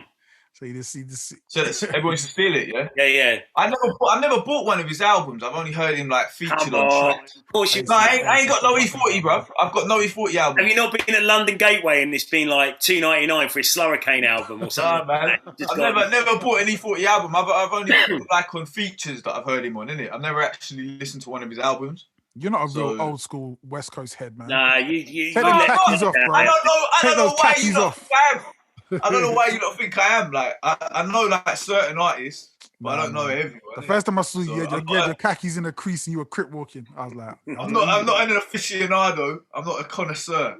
I'm just like I dip my toes into various scenes. AC used to have a red rag and a blue rag. And I was like, why are you wearing that? AC, don't say what you're about to say. AC, don't say what you're about to say. Don't say what you're about to say. But I ain't gonna say it, but yeah, you know, like, yeah. You had a red. You had a red rag. Go on. You had a red rag and a blue rag. You had an Afro comb. He was a white guy in the middle of Harrow, and he said he was bringing the Bloods and the Crips together. Yeah, he's trying to bring peace. He was bringing peace to the Bloods and the Crips at fucking Harrow Trinity Club. The Blood and the Crip have never been. Oh shit! It might have been Luton actually. It might have been Luton. Was it? That's what it was wherever he was. Wherever he went. It was Harrow. Oh shit! Luton. Everywhere. I'm bringing peace. And to be fair, the Bloods and the Crips did come together. So who's to say? I mean, who's to say that he didn't have a hand in that? Yeah. One time, me and Terra met with this guy in Leicester Square. Yeah. And it was when Little John was coming. He just had his album out on. He just done a tune with Usher, the Yeah tune, and then he had his own album out in it. And he's come to Capital Radio to perform it. We were selling CDs. Met this guy with him, who was an American dude. And he was like, yeah, man, I'm with Lil Jon. And so we were like, okay, cool, man. We'll give him our CDs. He's like, so yeah, he goes, yeah, basically, Lil Jon, he owes me a lot of money. And we're like, oh, for real? So you ain't with him now? And he goes, no, I just come to get my money. We're like, oh, okay, how come? He goes, well, basically, like, you know, he owes me money for the Yeah song. I came up with that idea. We're like, oh, for real? He goes, yeah, basically, we were in the studio, and John was like, yo, what do you think should be on this tune? And I just said, yeah. He goes, what? Yeah. And he goes, what? And I said, yeah. And John was like, that's it, man. And he put it on, but he didn't pay me anything. And like, he goes, yeah, Saddam Hussein, you know what I'm saying? Like, they were looking for him. And I told him, guys, he's down in that hole. But don't kill him. They were going to roll a grenade down there and blow him up. I said, guys, don't do it. That was me. I found Saddam Hussein. And he goes, yeah, the two towers, that was me. Everything was him. Yeah, everything was him. Yeah, and we were like, you regret giving him your CD. Yeah, I was like, I want my CD back. That would have killed Little John.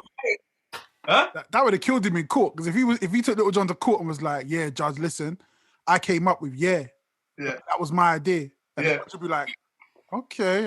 He's like, and also everything. Saddam, I did all that. And I was with you till Saddam. I was with you. It's all over. Yeah, so that's a mad twist. Everything he did, and then Little John came, and the guy pulled out he made a contract. He pulled it out, and Little John's like, then he's like, John, yep, John, yep. And then the guy just went in. He went in with the security, Then when he come out, the guy was waiting for him again, but at the back, you know, the back entrance where you can have the car on the side. And John was in the car, and then he was like, John, and the guy just drove off. I was like, I'd have got my security to beat his ass. So what you're saying is you didn't get the money? You didn't get his I didn't see that one coming. Before we end this year, it's gonna be a shorter podcast. But before we end it, we're gonna talk about WandaVison. You're caught up, yeah? Fucking right, we are. Yeah. I've seen. Have you been watching it? Yeah, you know the geezer who's playing her brother. Yeah. Playing her brother in the old movie as well. No, so he played Quicksilver in the X-Men universe. Yeah. He didn't come into it until X-Men Days of Future Past. That was his first. That was his first one. So it's like the second of the new generation of the X-Men movies. But it's nuts. Is he that guy then in this? He's still that guy, isn't he? Because he's got the silver hair. Quicksilver. Yeah, That's why they said, "Oh my God, she's casting." Yeah, I was just like, I cannot. This is the best thing I've ever seen in my life. Yeah. At that point, just after they'd done, it's so like engaging. You know, when they started to have the argument, it's a pretty serious argument about what the structure of this reality was, and they ran the credits, and you're like, I don't know how to feel about this, because there's like happy end music, but they're having like a real like proper conversation, and oh shit, she probably doesn't realise that a lot of this stuff is going on, because till this point, when they said, oh, it's all Wanda, everybody's operating under the impression that this whole thing is created by Wanda, even when she comes out and takes the drone back and all that kind of stuff. But then she didn't deny a lot of the stuff that she'd done, but then she started saying, well, I don't know what you're talking. Like, it's deep, man. There's a lot of stuff going on there. And then Quicksilver turns up. And you know what? This is the entry point for the X-Men to come into the MCU. Oh, okay. Yep. I thought she was just lying to my man. I don't think she was. She wasn't. Like, you could see the difference in her reaction when she was trying to cover it over and when she wasn't lying. Oh, okay. Crazy, man. There's she's not controlling. So good. She's not controlling all of the people. Yeah, she knows that part. So there's elements that she knows she's controlling, because obviously when she goes outside and talks to them, look, she's just like, "Yo, stay the fuck away." Yeah. Or it's gonna be on, and then goes back inside. So it's either like she's had like an emotional breakdown. Yeah. The fact that they had the footage of her going to take Vision back, which is kind of mad as well, because also it looked like they were kind of, when they had Vision, it looked like they were doing something with him as well. So I watched it like 4 times and like zoomed in on it and everything. Like, he's fully dissected. Yeah, so they were trying some shit. So they were like trying some shit with him as well. So she kind of saved him as well. Yeah. So I don't know. Oh, do you know what's really deep as well? So in the first episode, where they have the what's that witch program? Bewitched style. Yeah. The Bewitched style intro. Yeah. There's it goes down the house, and in the floorboards, there's what's the Grim Reaper. Yeah. They got his mask is there. So the Grim Reaper's power is bringing people back to life. Yeah. So he could have something to do with bringing Vision back to life as well. 100%, because when the dog died, yeah. When what's the other woman in it? I can never remember her name. Agnes. Kitty. Agnes. Oh, no, sorry. Yeah, Agnes. Is it Agnes? Yeah. Yeah. So when Agnes is talking to her about the dog, like all of that is because I think there's obviously a power at play behind that, where obviously at this point we know that Wanda can create life. Whether she can actually recreate life back to life is a different point. So like the Grim Reaper, if you look at House of M, the Grim Reaper plays like a massive role in that. So maybe there's all this different stuff at play there, man. There's some fucking crazy stuff. When the dog dies and she can't, but like she's like either refusing or can't bring it back to life. But then there's the idea that Vision was never alive in the first place. He was a machine. He's a machine, a sentient being. But he's a sentient being. Not alive. No. And what about when the Agnes woman was like, "Oh, do you want me to run that again?" So she's aware that she's fully aware. Yeah. And I think that's why is she aware? Because she's a plant. Oh, she's a plant. And the other guy, who was the question is, she's a plant for who? Yeah, for real. And the other guy who was next door and he was cutting the hedge, and they told him that Geraldine doesn't belong here or whatever. They told Vision that in the previous episode. Because they hit because if you look, I think it's the last episode 4, they're like kind of identifying everybody that's been in the sitcom, and they actually identified him as like someone who lived in the town. So he's being held captive. Right. Okay. They didn't identify Agnes. Oh, and also the what was the other thing? Wait, so she could be the witness, in the one who's in witness protection as well. No, they reckon like everything that I've seen. They reckon the postman. Essentially the witness, the guy. So Agnes is actually Agatha, like who's right. Who that's what they think anyway. Is who was Scarlet Witch's like mentor in the comics, and right. she's been around since like the Salem witch trials and stuff like that. She's like a really, really powerful witch. But they're all working. Whether who it is could be Death, could be the Grim Reaper, whoever it is. It looks like everybody's under the control, including Wanda. But Wanda's obviously has some kind of like dominion over what she's doing, while potentially even when she walked out to see like the swords operatives. She's potentially being controlled there as well, because I don't know if you noticed, she slipped into a Sokovian accent. Yeah. But I thought that was just her, just kind of going back to maybe. I thought that was really cool as well. Where's that gone? What program? You know the music and everything in this program at the beginning. What was that meant to be? You know, that was. I watched the thing. It was like an amalgam of lots of different like kind of 80s.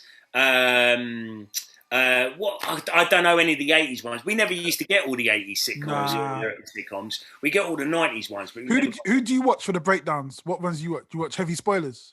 I watch Heavy Spoilers. That's my guy. I can never remember what they're called, but there's like 3 or 4 of them that I watch religiously. Have you ever watched Jodie's Corner? No. Jodie's Corner. What's Jodie's Corner? He's quite good. His is funny, man. So Heavy Spoilers is part of the community, innit? Heavy Spoilers is the rapper. Heavy Spoilers is wicked. He's the battle rap in Don't Flop and stuff. He's a cool Oh, really? Oh, yeah, shit, man. I didn't know that. Definition, man. Oh, fuck. Yeah. And what about, have you seen that other channel, Double Toasted? Have you seen them? No. They're an American one. They're on all this kind of like pop culture and stuff, but they're also going a bit political stuff as well. But they're fucking funny, man. New Rock Stars. I really like New Rock Stars. New Rock Stars is cold. I love New Rock Stars. Yeah. I didn't realise that Heavy Spoilers was a rapper. Yeah, man. Yeah. Who's the other one that I really like? I've only just got onto him quite recently. So is Heavy Spoilers British? Yeah, man. Yeah. Shit. That's mad. Up north, man. Ah, fuck! I can't remember what the other guy's called. Safe dude. But they're all pretty good. There's only a couple of them that I end up not watching very much because they're annoying. But Titans. Everything always Titans. Well, Everything Always. He's really good. Okay, I ain't seen that one. No, you know Titans, the Titans series 2, yeah? Yeah. Is that worth watching? We've been through this. We did this a few weeks ago. Yeah, definitely. Just drop the first episode. Don't watch the first episode. Then it's like The Office. Just don't watch the entire first season of The American Office. Then pick it up from season 2, and you're good to go. All right, cool. Yeah. To me, I watch everything, man. What just came up on Now TV, Birds of Prey. I actually bought that. I love that film. Yeah, that got widely slagged off, but I actually really like it. But didn't it only get slagged off by like sexist people or who are pissed off that women? No, just like DC haters, because it's not really like it's not a brilliant film, but I thought it was wicked. I really like Harley Quinn. I think she's wicked. It's a good character. What about Wonder Woman 1984? That's been slagged off a lot. I ain't seen it. I don't want to spend 15 quid on it because literally everybody has slagged it off. Yeah, I'll wait today. I'll wait till it comes for free. Yeah, 100%. That's definitely hitting Amazon for free within the next few months, I reckon. Yeah. And what about what other things out there? I watched The Gentleman. It's wicked, isn't it? It's pretty amazing, man. Yeah. Can't lie. And I want to run my tape back as well about what's his name, Hugh Grant being a shit actor. Like, he's not a shit actor. Hugh Grant. Oh, okay, yeah. He can act. Hugh Grant was brilliant in it. Yeah, in that he's sick. In the other one, was it the Undone or whatever, what it was called? I thought he was shit in that. But he's not shit. He just needs the right roles, man. For me to. Yeah, I thought he was really good in it. Colin Farrell though absolutely destroyed that film. He was fucking brilliant. He murked it. He's by far the biggest star in that. He don't. Nah. I thought that Charlie Hunnam was pretty good in it as well. Who's that? Which one's that? Actually, everybody. Oh, was sorry, really good in it. yeah. He's sick. Everyone was good in it. One of my other childhood friends. Have you watched New Mutants yet? Nah, I had a childhood friend who was in The Gentleman as well, man. What? He was one of the boxers. Oh, really? Yeah. He smashed it. New Mutants. No, I haven't I think watched. we got some weird stuff. I'll say. Yeah, New Mutants is in my watch list. But yeah, I ain't watched it yet. Yeah, don't bother. It's pretty cheap. But yeah, I'm gonna watch some TV tonight. Watch some films. I've actually sorted out my VPN now, so I can actually watch US Netflix in the bedroom. So that's what I'll be doing tonight. Like Twin Peaks is on US Netflix. I've been watching it, man. I've been watching it. I'm only 2 episodes in. Yeah, where you got us? I'm only 2 episodes in, man. It's the weirdest shit. It's the weirdest fucking shit, man. Yeah. Like, it's nuts. I wouldn't say it's big. I'd just say it's fucking weird. There's one part in the first episode where the girl just walks into a room of Swedish people and she's like, my friend was killed. What the fuck is going on? And then it's like, okay. Because she hates her dad, innit? She just wants to fuck up anything her dad does. She just want to fuck it up. Fuck up his business deal, innit? I was just like, I don't think that's gonna work. Like, it wouldn't work in real life. Everyone would just look at you and be like, bitch, get the fuck out, man. What the fuck are you doing? Like, you fucking weirdo. What are you, like, 16? It's a bit when they're all going backwards, going, Lord. Yeah, but he hasn't got there yet, Terry. He hasn't got there yet. Okay, fair enough. Yeah. It's some weird shit though, man. But you got there yet. Yeah, I'll get back into it. I'm still like getting on my Star Trek shit as well, innit? So yeah. We're still on some Deep Space Nine. What one? Is it Deep Space Nine? Oh, what series you on in that? I don't know, like 7, 8 or something. Or Discovery, you mean, or Deep Space Nine? Nah, Deep Space Nine. The one with Captain Picard. What's that one? Picard. That's Picard. That's Next Generation. Next Generation. Yeah, that's before that. Yeah. I'm on that. I'm like, I don't know, 10 episodes in. Okay. But it's actually funny because Next Generation has the only Q that I recognise, man. Q in Next Generation is the absolute don. Never mind. He's in flipping Breaking Bad as well, isn't it? The air traffic controller. Q. Yeah, who is he in Breaking Bad? The air traffic controller dad of the girl. Yeah, of course he is. Yeah. Totally forgot about that. Yeah. So what, is he changed now in the new Star Trek? He doesn't look like that anymore. Different guy. No. Q in the Next Generation, he's like the best character in it. He drops in every now and again, like absolutely wrecks shit up, and then just disappears for like 2 series. Yeah. Because he's in the first episode, isn't it? The very first episode. Yeah. Yeah, I've got to go back and watch Next Generation again. Is he in Star Trek Discovery as well, or not? No. Okay. No, it's because Discovery happens before Next, like way before Next Generation, doesn't it? Like it's way before it. Do they have Captain Kirk in that one then? For him, Star Trek Discovery. No, they don't. It's Pike is in it, who is the pre-runner to Kirk, isn't it? Yeah. Okay. Because in the first ever episode of Star Trek, it was Captain Pike. It wasn't Captain Kirk, like in the pilot or whatever. And they had a female first officer as well, but they got rid of her. The network got rid of her because they thought at the time sexist attitudes wouldn't accept a female first officer in it. Yeah, so, but she's also in Discovery as Pike's first officer. Discovery. Yeah. I think tonight I'm going to watch that Malcolm and Marie, that new Zenaida and what's his name? Denzel Washington's son, John David Washington. What's that on? It's on American Netflix. Oh, right, fair enough. Oh, yeah, because I saw the adverts for it actually on like people talking about it on Instagram. Yeah. I've got fuck all to watch tonight. I might just go to bed early. I'm fucking knackered, man. I might not stay up till 3 a.m. watching shit on the TV. I might actually just go to bed. You know what we've been doing, yeah?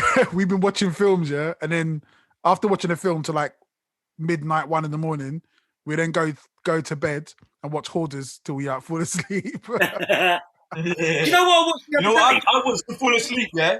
Sorry, go on, Terry. I watched Snakes on a Plane the other day. Do you know how fucking good that film is? Sick, man. It's so good. Like, I thought it was like a joke film. It's actually fucking brilliant. It held my attention. Like, it just came up on Netflix and I didn't have anything to watch. And I was like, fuck it, I'll just watch that. I was like, this is the best film. Like, it's fucking wicked. It's a good film. That was done like the audience told them what they wanted in the film, innit? Over the internet. Because the bit where he actually comes out and says, "These motherfucking snakes on this motherfucking plane." I was at that moment. I was wishing that I was in a cinema with everybody watching it because I could just imagine them going, "Yeah." Because they asked the fans. They actually asked the fans, "What would you like to see in this film?" Yeah. And so someone said, "I want to hear if Samuel L. Jackson's in it. I want to hear him say that line in it." So they're like, "Yeah, okay, cool." They just put it in there. They just like took loads of fan suggestions. You can plainly tell that someone said, "I want to see a snake biting a woman's boob," like that, because that happens within the first 10 minutes. I haven't even seen. I've only seen part of that film. I haven't seen the whole thing. Watch it. It's like Die Hard level action, kind of suspense. It's that kind of thing, but dumb. It's really good. It's fucking wicked. Yeah. Well, on that note, Terry wants to go to bed. I want to watch some movies. And AC's going to do what only AC knows he's going to do. What I do to go sleep nowadays, I put on like YouTube, like political channels that are taking a piss out of people like Ben Shapiro and stuff, and I just fall asleep to that. Fucking hell, man. There's one actually. What's his name on it? It's a good one. He's a good one. You'll like him. Let me just see what the way he does it. It just gives me jokes. I just start laughing, innit? Yeah. I look him up. Yeah, he's called RM Brown. That's his channel, RM Brown. Okay. But the way he does it just gives me jokes, man. He makes me laugh. I check it out, man. I check it out. Yeah. And like Snakes on the Plane, guys, give us ideas what you want us to talk about. Otherwise, we'll just talk shit. Or that's all we do, innit? So, you know what I mean? That's all we do. Either let us know what you want us to talk about, or don't every podcast do that though, really, don't they? Just I guess so. Shit. Yeah, there's so many podcasts that I listen to that are like kind of comparable to this, like three mates just talking, and like all they do is chat rubbish. Yeah. Like just get a few gems. Get a few gems out. I just can't fucking wait until like we can actually do this in the same room. Yeah. I ain't got to talk to a fucking mic. But I think 2 months will be in that ease lockdown. Don't you think? Hell, fucking no. You don't think we see? How long do you think this shit's gonna go for? We're gonna have 2 a years. dip. Yeah, we're gonna have a dip. They're gonna let us out for a little bit. Yeah, and then so we could do one podcast. Yeah, we might get a few out of it, but then people need to get the fucking vaccine, man. They need to roll it out. Like, get the vaccine, get the Bill Gates microchip, and then I mean, everyone be cool. Like, mate, the day Bill Gates is flying me around like a fucking drone, I'm going to be happy because I know that I'm going to be COVID free. Exactly. But the thing with Bill Gates, when they put a chip in you and everything, it makes you half robot. At least you've got to have some fucking powers. You've got to be able to fly or something. Like, what the fuck? I just want a really good memory. Like, I want a memory of like Windows 98 memory. I'll be fucking sorted. You remember that? Was it? They used to have these little CDs that came with like. It was called like Movies 98. No, that's not even right. It was like Movies 90, 95. And it had like little clips of all the movies. Just give me that. I'll be sorted. Put that in my fucking... did you see that rapper who had the diamond on his head? Is that real? Easy. Oh, yeah. Was it Lil Uzi Vert? Yeah, Uzi Vert. Yeah, he had a 24 million diamond. I don't He made 24 million? Yeah. He's not... Like, he's got the money. I just don't think he would spend it on that. I think like... It looks plastic anyway. Yeah, like, you know what I mean? It looks fucking stupid. But it gets people talking. Did you see the other one, the spoof? He'll do something. Did you see the jokes one? I've seen Baird like spoofs of it, but... Yeah, Lil Nas X, they said he got breast implants. You see that one? Fuck it, though. That was jokes, bro, man. And people believe in it. They're like, oh my God, these fucking rappers, they're so stupid, man. At the end of the day, it keeps them in the news, and it keeps you in the news. People listen to your music. Yeah. He probably made 24 million off people fucking streaming his music and buying his shit. So, yeah, man, he did his thing. But, we'll talk about that more next week. And we'll update you in what happened to Gorilla Glue Girl's head as well. I think that's kind of on the nation's mind right now. Like that's the thing we all really want to know about how that's going. I feel so bad for that. Like, I feel so bad for her. She turned her hair into a helmet. Yeah. Someone said she's a superhero now. I mean, she'll never have to like wear a helmet when she's riding a bike again, will she? He's shooting hair, bounce right off. Pretty sure I can take a direct headshot. I'll be fine. And I reckon that Jackie Weaver, she needs to run for Prime Minister. Yeah. That's what she needs to do, Jen. Now she's got this momentum. Boris the cunt. Yeah. You know what I mean? She needs to run for PM. Like, replace Keir Starmer with her. Cool. We could replace him with a fucking tumour. With the broomstick, and it wouldn't matter. It would not matter. We do not like him at all. But yo, guys, have a good week. We'll catch you next week. Stay blessed, stay safe. Peace. Yeah,